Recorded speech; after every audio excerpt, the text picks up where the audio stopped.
Mga master, okay lang bang? Huwag niyong skip ang mga ads sa aking mga video kung okay lang mga master. Salamat sa solid na suporta po. Yon, what's up mga masters? Nandito na naman tayo sa panibagong araw, panibagong kabanata na naman ang pagsasama-samahan natin ngayon guys.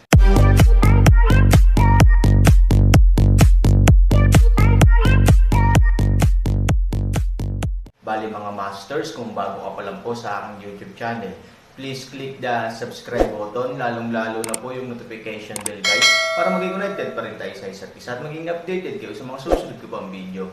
Bali mga masters, bago natin umpisahan ng kwento ay mag-shoutout po muna tayo para sa mga solid nating tagapakinig. Shoutout kay Richard Cos. Yun na nga mga masters, no? Bali hindi na ito patagalin. In 3, 2, 1, let's go!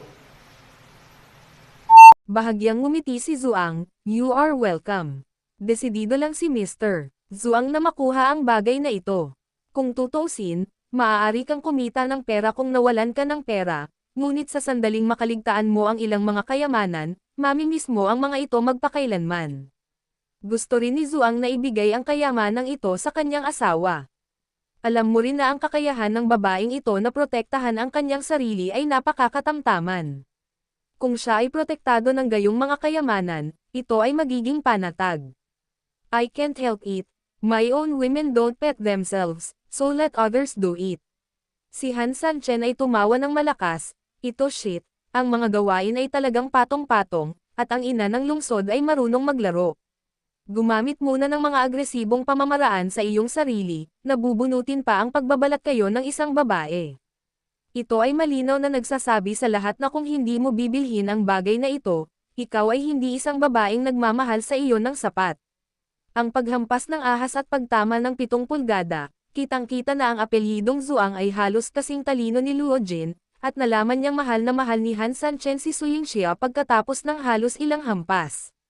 Sa makatuwid, ang paggamit sa kanya upang pag-usapan ang mga bagay, kasama ang mga nakaraang salita, 2-pronged na diskarte, hanggat ito ay isang lalaki, natatakot ako na hindi niya lunukan ang hininga na ito. Bahagyang ngumiti si Han Sanchen, okay, dahil iyon ang kaso, hindi kinukuha ng isang ginoo ang gusto ng iba, kaya ipaubaya ko ang bagay na ito kay Mr. Zuang, bilang isang kaibigan. Pagkatapos sabihin iyon, direktang iwinagayway ni Han Sanchen ang kanyang kamay kay Luo Jin, Lord Luo, oras na para tapikin mo. Pinipigilan ang isang ngiti, binawi ni Han Sanchen ang kanyang katawan at tumingin ng tuwid sa malayo, hindi man lang tumitingin kay Zuang. Natatakot talaga siya na baka hindi niya mapigil ang matawa kapag nakita niya ito. Ano, halatang natigilan din si Zuang, hindi niya inaasahan na biglang bumaril pabalik si Han Sanchen, he fucking stop shooting. Narinig mo ba ako? Kung hindi siya nagbid, sa kanya, bibilihin ang Will of Fire sa presyong 31.1 billion. Hindi pwede. 31.1 billion, sa unang pagkakataon. Si Lord Luo ay sumigaw din ng, "Pai," nang naaangkop, at ang boses na ito ay direktang nagpabalik kay Mr. Zuang, na nabigla, pabalik sa realidad. Tama, talagang tumigil si Han Sanchen sa paggawa ng pelikula. Siya ang kumukuha ng litrato ngayon. Napatulala rin ang grupo ng mga mayamang negosyante na nakipagsabuatan sa kanya sa audience, kasing laki ng mga tansong kampana ang kanilang mga mata. Malinaw, hindi nila inaasahan na biglang bababa si Han Sanchen sa ganoong kritikal na sandali at tuluyang lipulin ang nayon. Namatay sa auction block si Mr. 31.1 billion, sa pangalawang pagkakataon, muling sigaw ni Lord Luo. Ngunit imposibleng may magbid muli sa pinangyarihan. Higit sa 30 billion, kahit bawas sa kalahati, baka walang bibili. Sobra lang ang pera. Sandali lang. Mabilis na sumigaw ang apelyidong Zuang. Bahagyang kumunat ang noo ni Luo Jin, medyo naguguluhan, ano ang problema, Mr.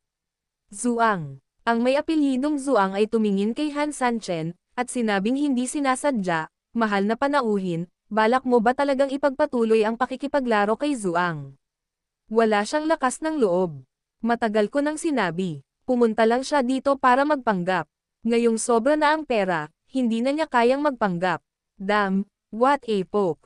Kung mayroon kang lakas ng loob, ipagpatuloy mo ang paglalaro, hindi ka ba mahilig maglaro? Hayaan ang mga taong tulad ni Mr. Zuang na pumunta at sampelan sa mukha ang ganitong uri ng asong basura. Ang ilang mayayamang negosyante na nagayos. Nang maaga ay sinamantala rin ang pagkakataon sa isang iglap, at lahat sila ay nakanganga kay Han Sanchen. Bahagyang ngumiti si Han Sanchen. Ang mga trick na ito ay maaaring maging kapaki-pakinabang laban sa iba, ngunit laban sa kanya, ang mga ito ay talagang madali. Marami na akong nakita sa Earth, kahit sa daan. Wala akong planong ituloy ang paglalaro. Mahinahon pa ring sumagot si Han Sanchen, 33.1 bilyon, hindi ako kasing yaman ni Mr. Zuang. Sabi nga nila, nagpapanggap lang ang mga tulad ko, kahit maliit lang ang laban namin.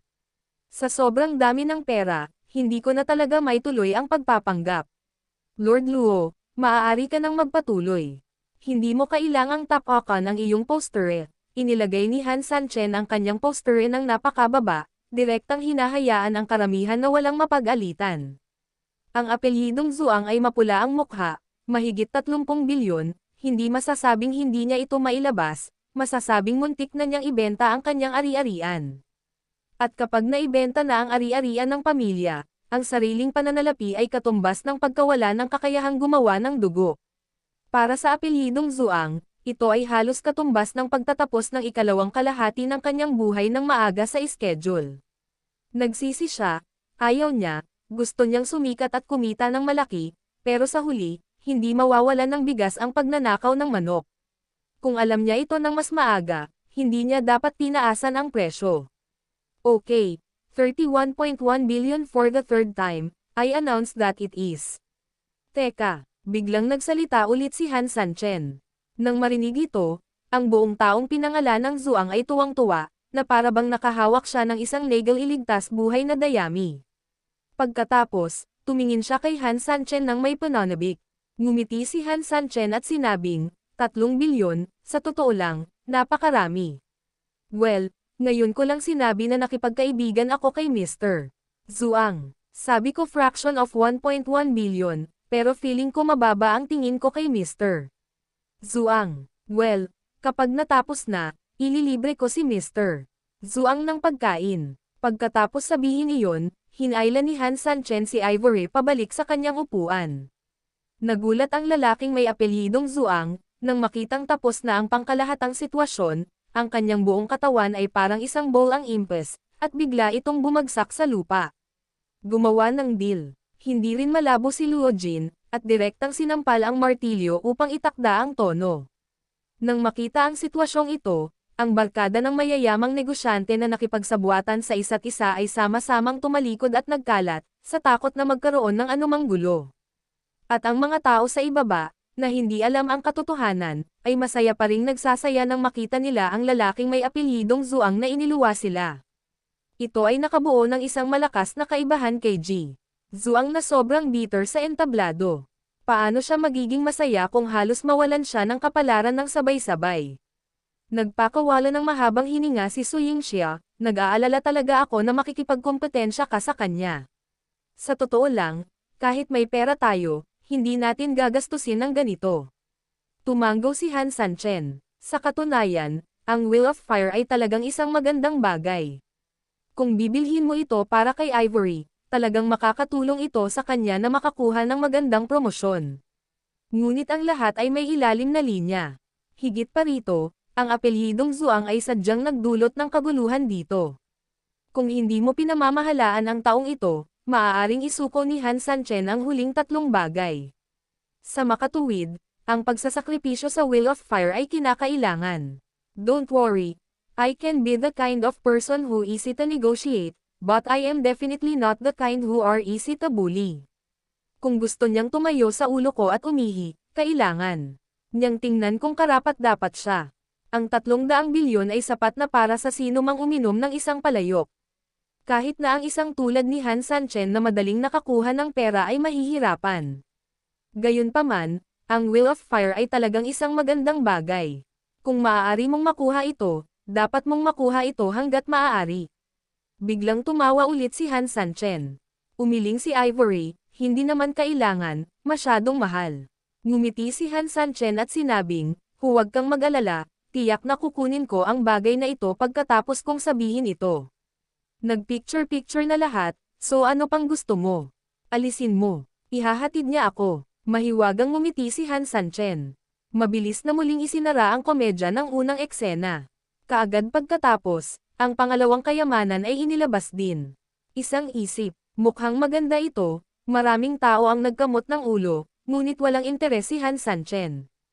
Kung tutuusin, ang mga kasanayan sa pag-iisip at pagsasanay na kanyang pinagkadalubhasaan ay malayo sa pagiging maihahambing sa mga bagay na ito. Kahit na ang mga bagay na ito ay hindi masama, ngunit pagkatapos ng lahat, ang laro ni Han Sanchen ay nasa kisame level. Sa huli, ang ganitong paraan ng pag-iisip ay binili ng isang mayamang negosyante sa halagang 5.1 bilyon. Sana ang susunod na dalawang bagay ay masiyahan sa akin. Marahan na ngumiti si Han Sanchen. Dapat ay umaasa ka para sa ilang mga dekalidad na materyales na panggamot tulad ng Snow Lotus, tama ba? Hulaan ni Ivory. Tumanggo si Han Sanchen. Tama, bumili siya ng mga materyales para sa pagpino ng sandata, mayroon din siyang kagamitan sa pagtatanggol, at dinalisay din niya ang mga kagamitan sa pag-atake, kaya pills na lang ang natitira. Siyempre mas maganda kung may mga finished products, pero kung hindi, sana bumili din ako ng batch of materials. Sa panahon ng pahinga, ang mga bagay na ito ay mahalagang bagay upang matulungan ang mga disipulo na mapabuti ang kanilang paglilinang, at sa panahon ng digmaan, ang mga bagay na ito ay mahalagang mga gamot para sa pagpapagaling. Bagamat medyo sobra-sobra ang kahilingang ito talaga ang gustong bilhin ni Han Sanchen sa kasalukuyan. Kasunod ng malakas na anunsyo ni Luo Jin, ang ikatlong kayamanan ay dahan-daang dinala sa bulwagan. Lahat, ang ikatlong sanggol ay may maraming background. Nakuha namin ang pag-eehersisyo na ito, at ang Treasure Fire Wheel ay naibenta na rin, kaya ano ang kulang? Lahat, hulaan mo. Kung tama ang hula mo, may reward tayo, paano? Sa madaling salita, ang mga tao sa audience ay nakatingin lahat sa kahon, na para bang gusto nilang makita ng malinaw ang laman sa loob ng kahon. Interesado rin si Ivory. Sanchen, alam mo ba kung ano ang nasa loob? Ngumiti si Han Sanchen, tinatanong mo lang ba ako, o gusto mo bang sabihin sa akin ng maaga ni Han Chen? Sa sumunod na segundo, naramdaman niyang nabubulag na ang kanyang mga mata. Nang tingnan niya ang loob ng kahon gamit ang kanyang makalangit na mga mata, hindi lamang niya nabigong makita ang mga nilalaman ng direkta, ngunit ang liwanag na inilabas ng mga bagay sa loob ay halos mabulag si Han Sanchen sa lugar. Ito ay isang sobrang nakakasilaw na liwanag, na para bang may nakatingin sa araw gamit ang mata.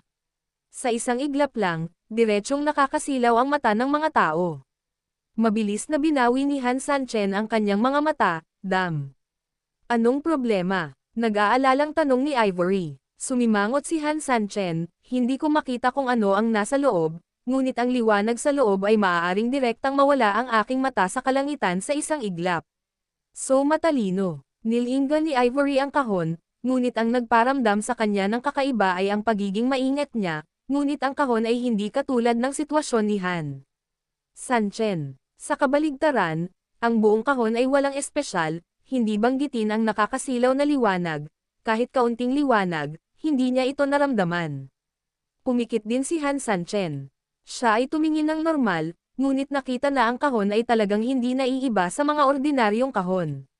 Sa madaling salita, kung hindi mo gagamitin ang Sky Eye, ito ay isang normal na kahon, ngunit kapag ginamit mo ang Sky Eye para tingnan ito, ang napakalakas na pulang ilaw ay agad na mabubulag ang mga mata ni Han Sanchen.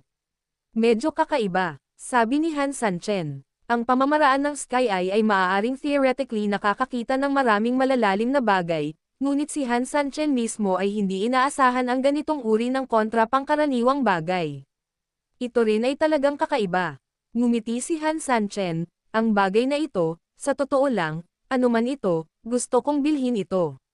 Bigyan ng kalahating oras ang lahat para makapaghula ng mabuti. Ngayon, barilin muna natin ang pang-apat.